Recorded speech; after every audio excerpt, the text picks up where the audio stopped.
And listen, the Supreme Court just handed down a very harsh decision about home equity. $76,000. That is what one Michigan county received when it sold a family's home. Now, when you hear that, you might assume the place had to be some spooky, half-falling down teardown with squirrels in the walls and raccoons in the attic. It was not. The county's own assessor in the county's own records said that same property was valued at $194,400. They sold it for about 39 cents on the dollar because of a property tax dispute of only $2,242. A tax bill the family had challenged and, according to their position, had already fought over in court.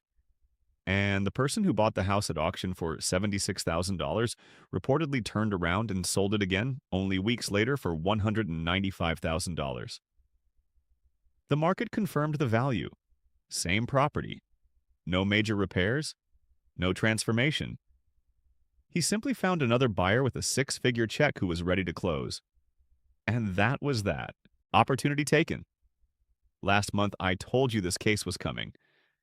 Now let me walk you through what happened. The Supreme Court of the United States reviewed the case, looked at the arguments, and made its decision. A tough one. Unanimous on the main point.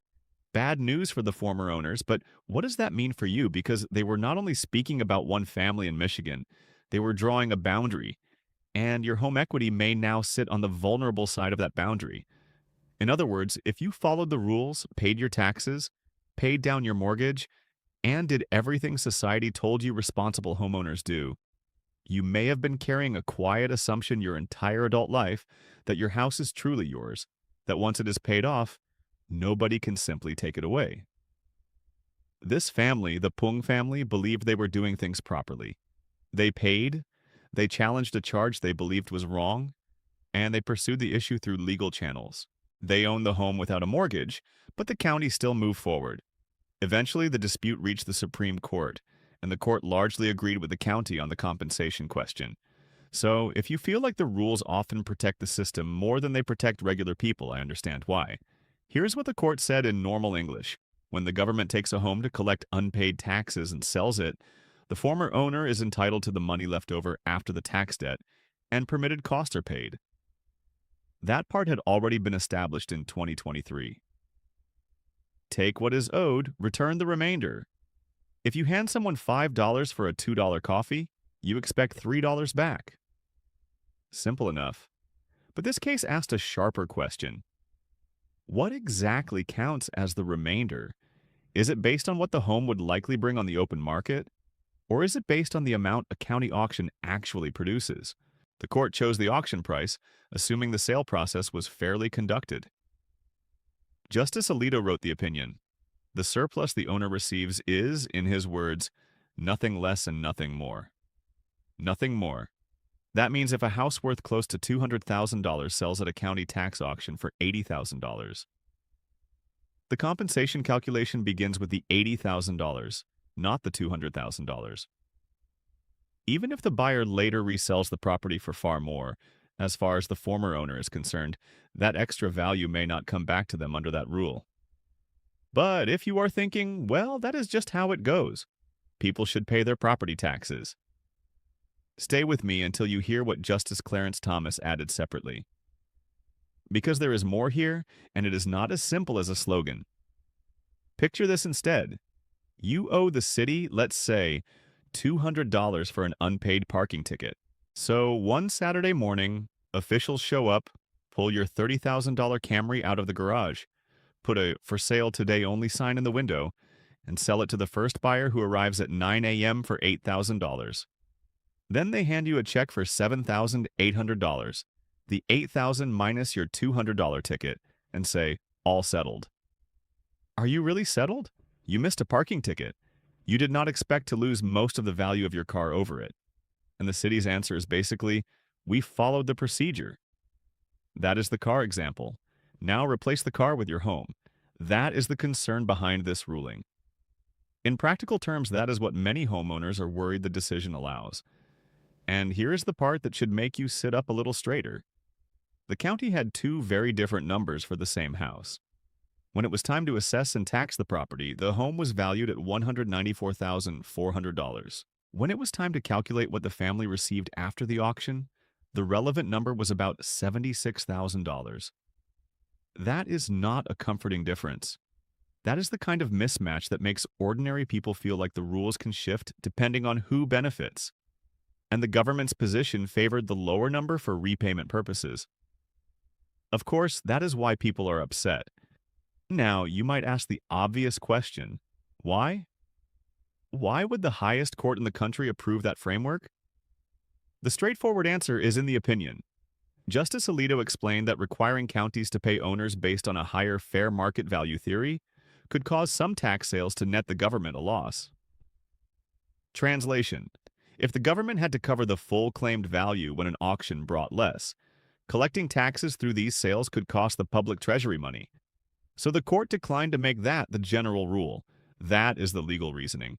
But to a homeowner, it can still feel painfully unfair.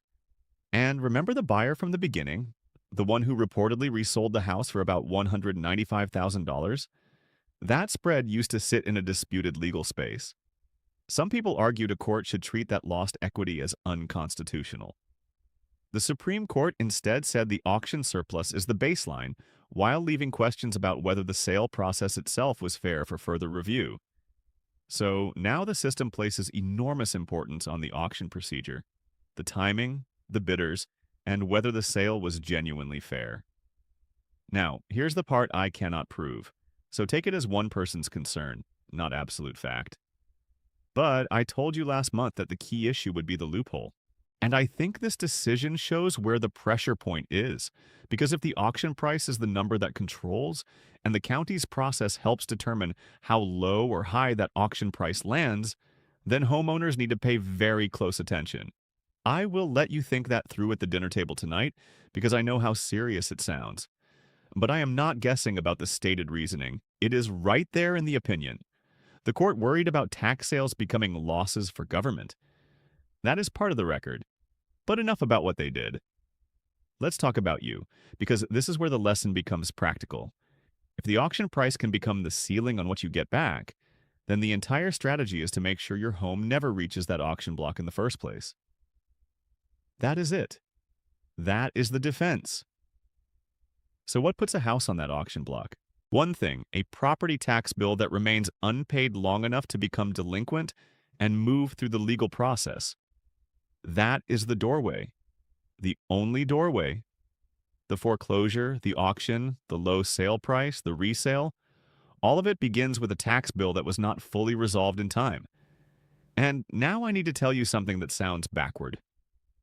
You may be sitting there thinking, I am fine. My mortgage is paid off. I own my home free and clear. I am the king of my castle. Well, if that is you, you may actually need to pay closer attention than almost anyone watching. Here's why. When you had a mortgage, you often had a babysitter, a very motivated corporate babysitter. Your loan servicer may have paid your property taxes from escrow automatically. The bank watched that file closely because its money was tied up in your property. They had every reason to make sure a tax bill did not slide toward foreclosure. They had skin in the game. But the day you paid off that mortgage, the babysitter left. And on the way out, they may not have reminded you that the responsibility was now entirely yours. Now it is you, your calendar, your records, and your mailbox. And this case shows what can happen when one notice gets missed during the wrong stretch of life.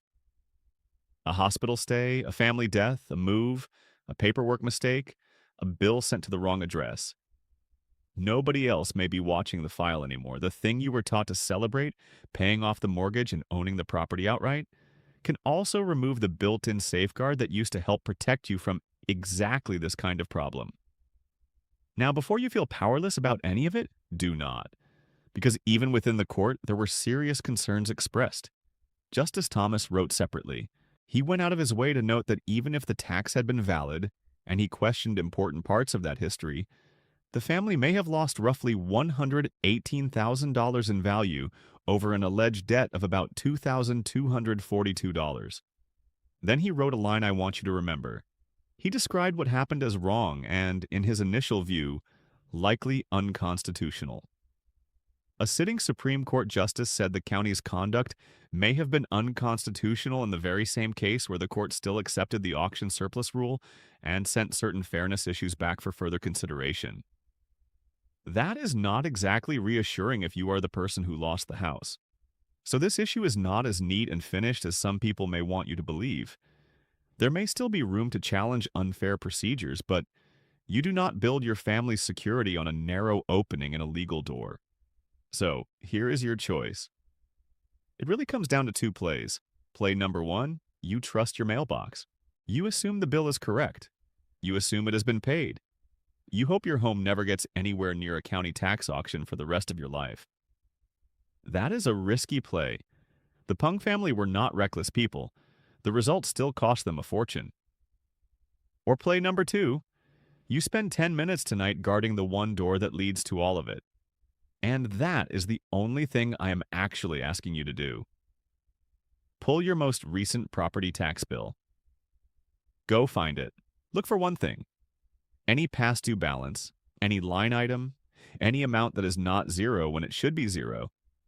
If you have a mortgage, pull your escrow statement and confirm in writing that your property taxes show as paid. Servicers can make mistakes. Counties can make mistakes. Mail can get missed. Do not assume it. Confirm it. And if the assessed value looks too high, hold that thought for 1 second. Because look, I am just a United States Marine who has bought and sold houses for 20 years. I am not your lawyer, and I am not giving legal advice. But even I can tell you that a home should not feel like it has two different values on the same Tuesday, depending on who is collecting and who is paying. And now that you have seen how this process can work, you are already ahead of most people. Good. That was the point. Last month I gave you the warning. Today you saw the decision. And I do not want you or your family to risk losing a home over something that may be preventable with a few minutes of attention. Here is how easily the trouble can begin. It often starts with your assessed value, the number the county says your home is worth for tax purposes. You may pull that bill tonight and see a figure that has quietly climbed year after year on a house that has not changed at all. No new roof, no addition, no big upgrade, nothing. And you may think, that is just how things work. Well, not always. Here is what many people never learned. Your county may not have sent a single person to inspect your home in person. In many places, assessments rely on formulas, mass appraisal systems, and software models that can be wrong for your specific property. And that is exactly why I picked this next video for you to watch. Because once you understand how that number is created, you will never look at your property tax bill the same way again. Most homeowners never check it closely. After today, you are not going to be most homeowners. So go ahead, click that video, and I will see you over there. God loves you, and so do I. Take care.